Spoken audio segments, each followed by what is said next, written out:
Real questions, real answers for real life. Come on in and pull up a chair. You're at 1850 Main Street with Michael Del Giorno and David Zanotti. Why are conservatives unwilling to do anything to contribute toward their view of good government, while progressives will do whatever it takes to get their candidates into political power? Okay, Rob, we got half the world totally depressed now. It's just because we're talking about the odds that are stacked in the favor of progressive leftist campaigns, ideas, and ideologies by the creative use of all kinds of people, starting with Podesta and Soros, the Shadow Campaign for Democracy, hundreds of new organizations that have been created as website nonprofits, whereby billions of dollars are being funneled in to do voter information, voter registration, voter turnout, chasing ballots, harvesting ballots. I mean, you read of stories of organizations that literally went out and filled in applications for absentee ballots in an entire state in the targeted districts that they wanted, and were responsible for triggering the ballots coming into those homes and households, and then went chasing those ballots. All of this activity, all this money. And guess what? It's legal. And guess what again? We're not calling for the laws to be changed.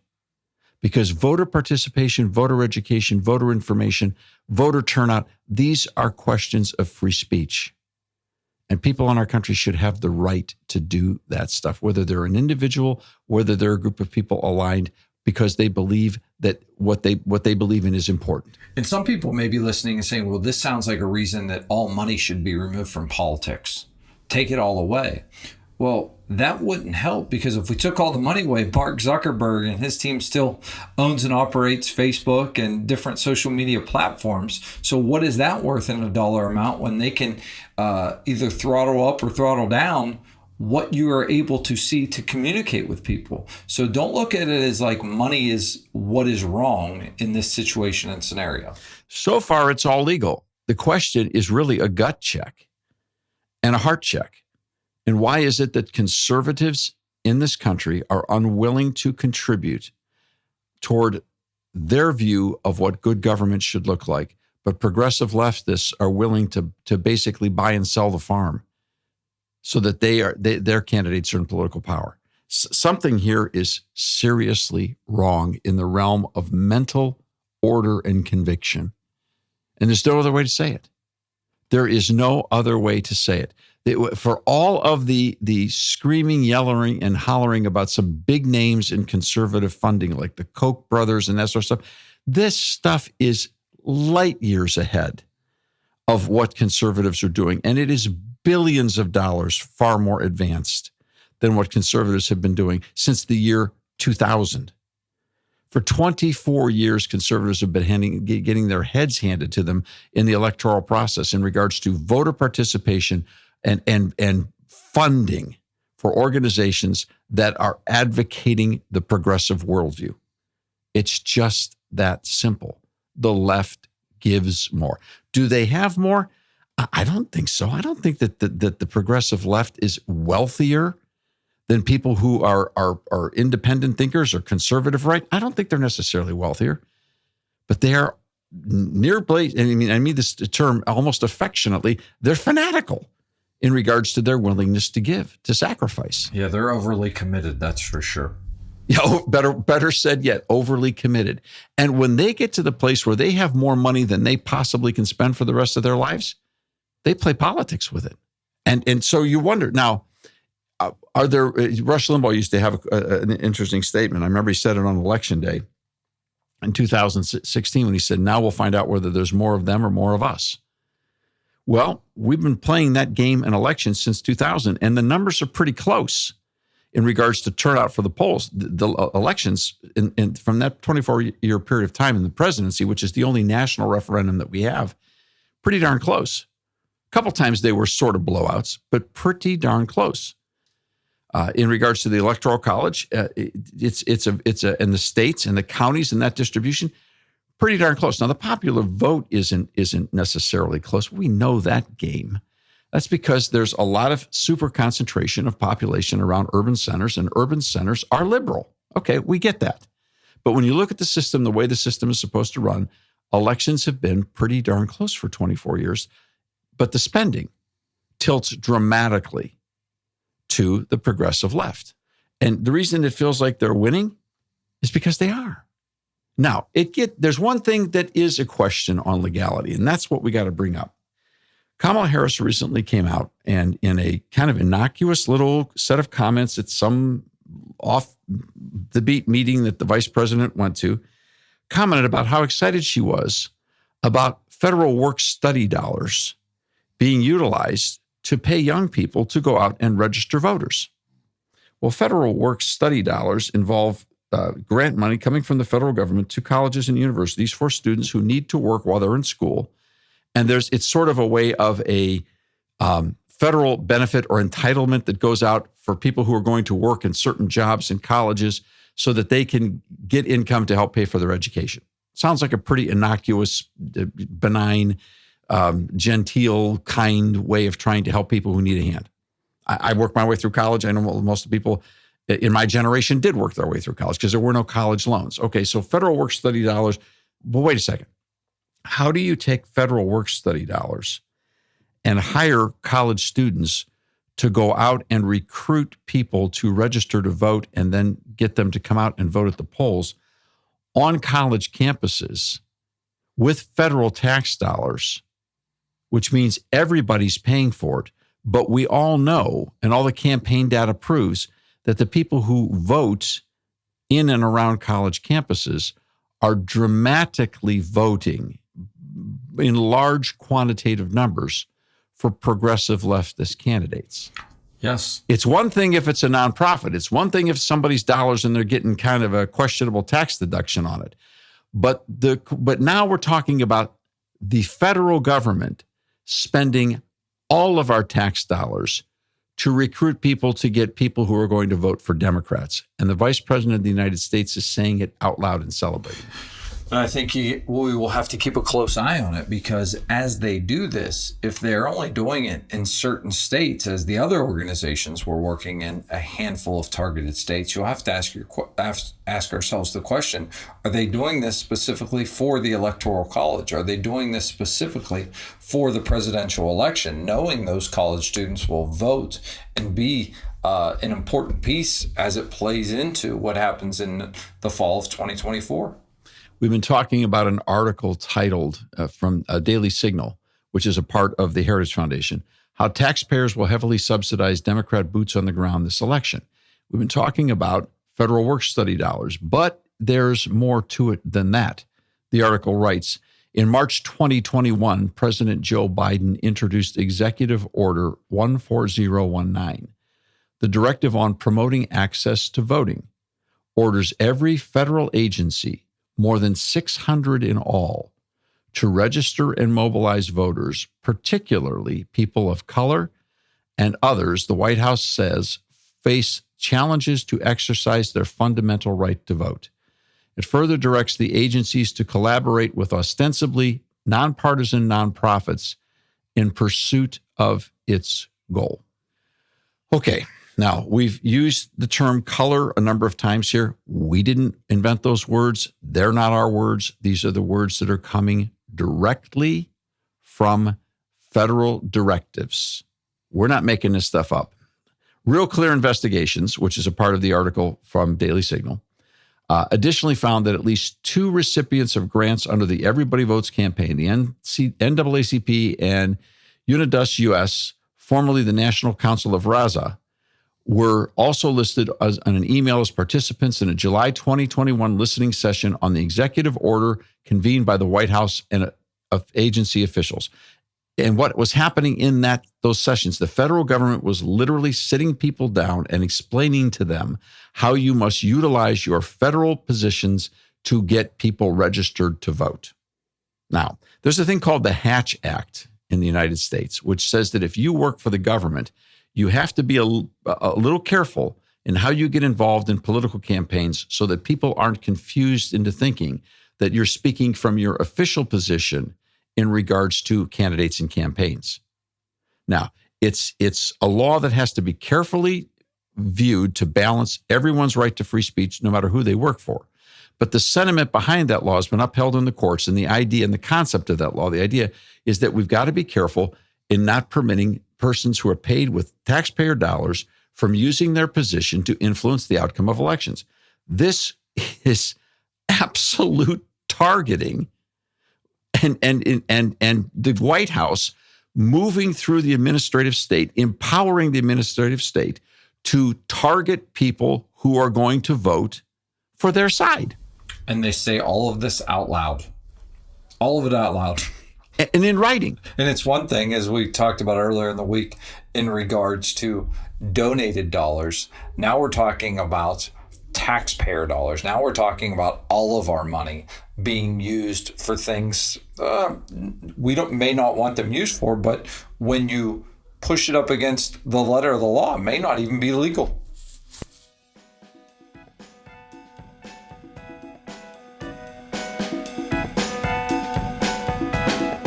Thanks for stopping by at 1850 Main Street. We're glad you're here. Do you want to learn more about what is really going on behind the scenes in public policy? Tune in to the Public Square on over 200 radio stations coast to coast. Or download the free Public Square mobile app from your app store. Just look for the lamppost. Find out what America is really talking about at thepublicsquare.com.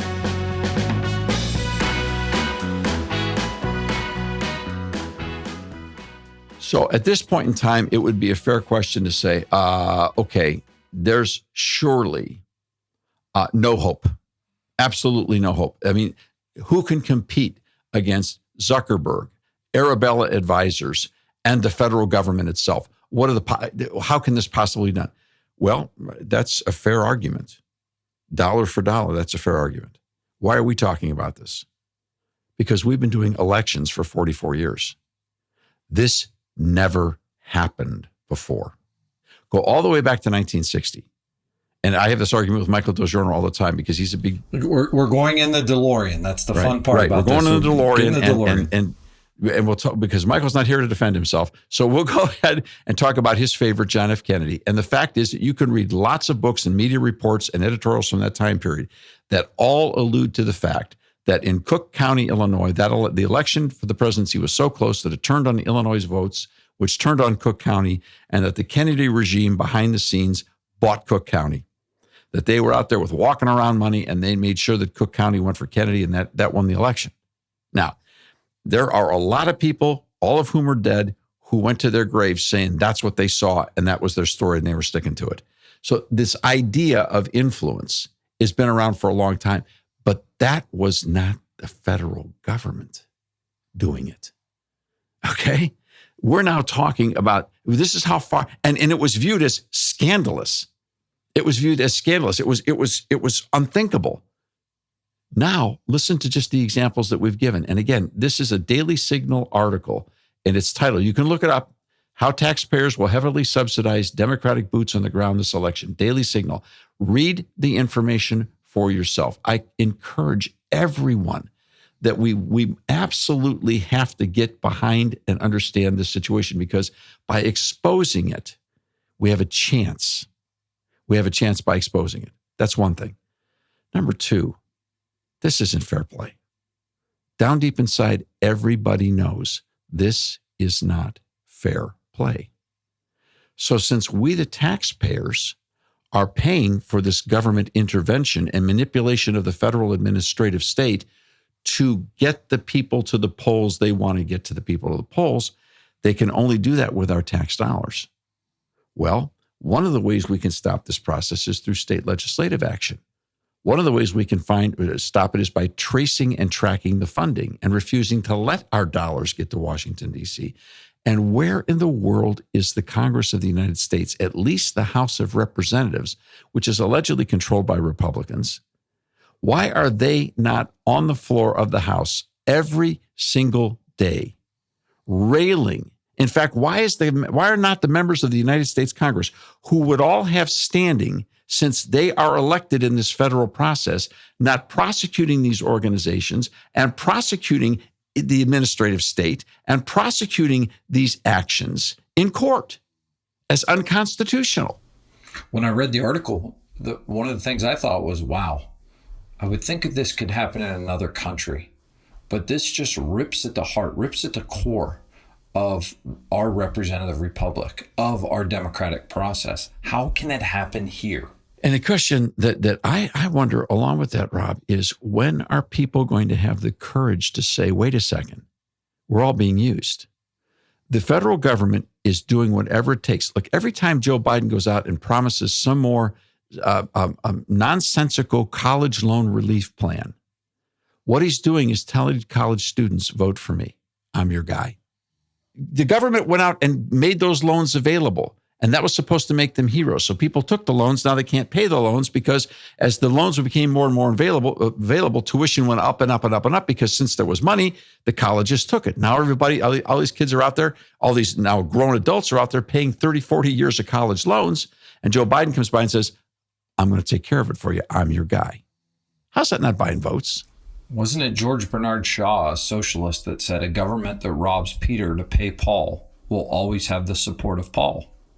The problem that we've got here is the odds are stacked against fair elections by people who have their toes on the line, by government that is clearly over the line, by a feckless Congress that refuses to push back against the administration, by the courts that refuse to, well, let's just say we can't say yet they refuse to, because the suits should still be coming yet to see if there's a way to stop this in court.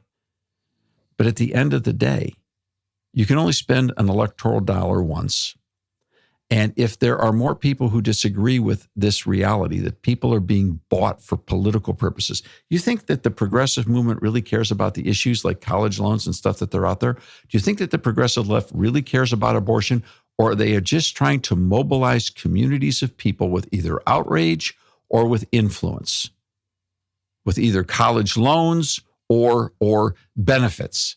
Are they simply trying to move people into the process so that the Democrat Party can maintain control? Because the Democrat Party has been hollowed out by the progressives, and they basically now own the government. Now, you'd say, well, you finally lost your mind. After 44 years in public policy, it's time to give you a tinfoil hat. And I am certain people will write and say that because they can't handle the truth. Sorry, Jack Nicholson. They can't handle the truth. We didn't make any of this up. This is all public records. This is all a matter of anyone can find this, anyone can validate it. You want to talk about electioneering super weapons, you want to talk about the not just the thumb on the scale, both hands on the scale. Look at how taxpayers will heavily subsidize Democrat boots on the ground this election. April 12th, 2024, Ben Weingarten is the author. The Daily Signal is the organization that published it, which is a part of the Heritage Foundation. And I want to encourage you to go to Capital Research Center again and look up what they have to say about all of this, because all of this is tracked and it's documented. All right, Rob, now you got to go do iVoters, right? Yeah, iVoters.com. We got to be a resource to provide people with information where they can make an educated decision. We're not targeting anybody. We're targeting all voters. We want them to have the data and the info. From this lowly, underfunded, struggling nonprofit website compared to all the billions that's been here since 1998 serving people, anybody who would ask could get both sides of the story. I still put my hope in iVoters.com because I still believe that at the end of the day, American people would rather be told the truth than be manipulated. Now, call me naive if you will, but in the end, I really do think the truth will prevail. And that's why, Rob, I'm a big fan of iVoters.com and what you're doing. Rob, thanks for stopping by again and being a part of the team that meets to tell people what's going on behind the scenes, behind the elections here at 1850 Main Street. Thanks for having me. Just finished my coffee, so perfect time. The conversations are just getting started. To get connected, check out 1850mainstreet.com. And if you want more, check out Your Morning Show and The Public Square. Your Morning Show is where you can hear Michael and David talking about the stories of the day every day. And you can learn more about what's really going on behind the scenes in public policy at The Public Square. You can listen to Your Morning Show and The Public Square on the iHeart mobile app and on radio stations across the country. Subscribe today so you don't miss a single conversation. We'll see you next time here at 1850 Main Street.